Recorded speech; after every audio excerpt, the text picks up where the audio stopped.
I'm Dr. Manuel Astruc. I'm a board-certified psychiatrist. I help entrepreneurs who are suffering from depression get back to being energetic, productive, and very confident. How in the world did I ever get into psychiatry? It was never on my radar when I was growing up. Medical school, on the other hand, was on my radar, and I was living life on default back then, like many of us do, not so much entrepreneurs necessarily. I was good at math, I was good at science. Early on in school, people said you should be a doctor, and I just checked the box, and yep, I'll aim to be a doctor, and I don't have to think about what I'm going to do when I grow up anymore. I'm going to be a doctor. So to be a doctor, what you have to do is work hard. Like, you don't have to be that smart, you just have to work hard. So I worked hard in high school and college and then med school. And when it came time to pick a specialty in med school, after 4 years of med school, you pick a specialty that you're going to go do your residency in. I had been thinking that I was going to do family practice because I liked everything in medicine. But I was procrastinating and putting in applications, and I asked myself, like, why am I procrastinating? And what I came to understand was that what I had enjoyed the very most in my medical school education was time with patients. Like, I loved in the hospital, after I had, rounded on patients and then done my studying and checked out to the rest of the team, and there was time left in the day, I would go find patients that I was treating who didn't have family visiting, and I would just sit down with them and I would talk, like, tell me about yourself, tell me about your life growing up. And people are just endlessly fascinating. And when I came to remember those experiences, it just sealed it for me that even though psychiatry was not something that I had thought about, and in fact, the fact that we're not doing, compressions on a chest and doing life-saving things, in fact, it was a specialty that really appealed to me. And I'm just incredibly grateful and honored for the ability to work with all the patients over the years, 50,000 hours of seeing patients over the years and learning so much from them.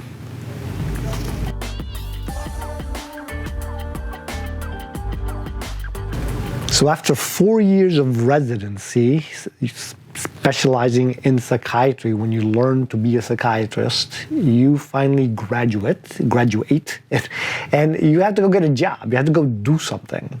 And I had a little bit of an outline of what I wanted to do.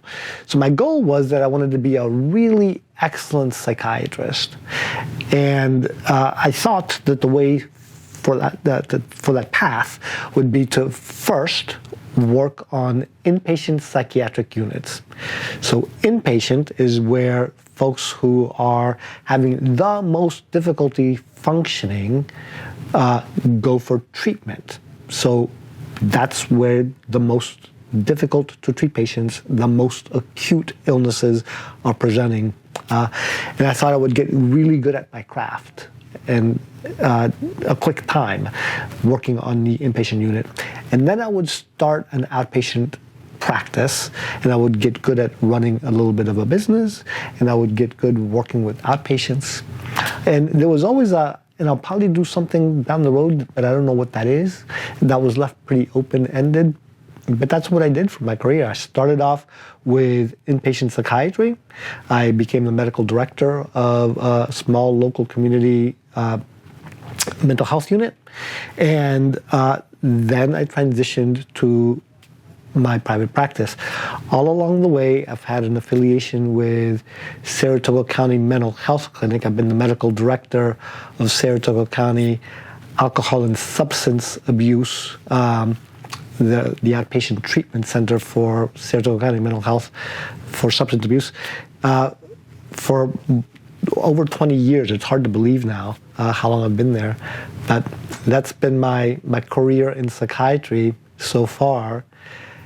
And one of the things that has me so very excited nowadays is the fact that we have modalities like transcranial magnetic stimulation that are new and up-and-coming treatments that I get to offer to patients nowadays that wasn't even on my radar, 5 years ago. 12 years ago, I got to a point in my career and in my work as an outpatient psychiatrist where I was incredibly burnt out. I was exhausted. I was feeling more and more detached from my work, which is not good. And I was starting to feel like I just wasn't as effective as I could be. And this burnout really came about over many years.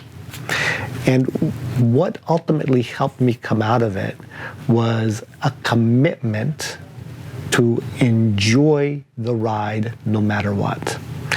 And what led to that commitment was that 12 years ago, August 2008, my twin sister Magdalena, she passed away from a brain tumor. She had been diagnosed 3 years prior to that and had chemotherapy, but she finally passed away. And after she had passed away, what I remembered the month afterwards, and I was just hitting a bottom with the burnout, was that in spite of a terrible prognosis that she'd had with her cancer, Magdalena lived her last years with a smile on her face. And there I was, successful with a booming private practice, being burnt out and being pretty miserable. And that was a time that I made a commitment that I was going to figure out how to enjoy the ride no matter what going forward. And I've made so many changes in my life since that time. My private practice continues to look very much like it did, except that I'm adding new practitioners these days. It's growing and it's doing really well. I'm adding new modalities, but what I've come to discover is that, one of the keys for me, one of my coaches, Dan Sullivan of Strategic Coach, says is you got to make your future bigger than your past. So I'm always looking for the next thing. I'm looking for the future, acquiring and learning new things. And a passion of mine has been to start to help entrepreneurs because my mission is to help more people.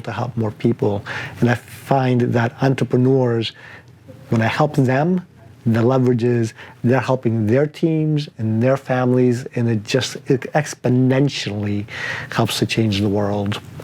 And at the heart of this, what I put is, happiness.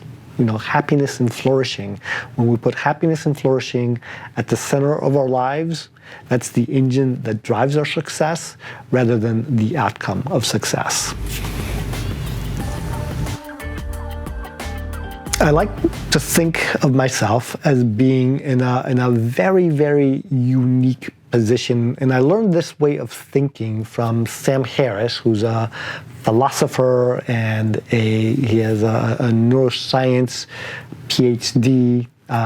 He's got a podcast. But if you look at 3 overlapping circles of my skill sets, and what I've gone through. So number 1, I'm a psychiatrist, right? So within the psychiatry realm, I've already shrunk down, how I stand out in the population, a significant amount. Number 2 is I'm an entrepreneur. So I've come to really embrace the entrepreneurial attitude of, finding problems and solving problems within the business and offering value to clients, to patients, to people that I coach, and that my livelihood depends on delivering value first, not just clocking in and getting a paycheck for showing up. And number 3 is that I have been through the gamut like many of you. So I've suffered from burnout. I've suffered from alcoholism. I've suffered from depression. I've had to get treatment and help along the way, just like many of you.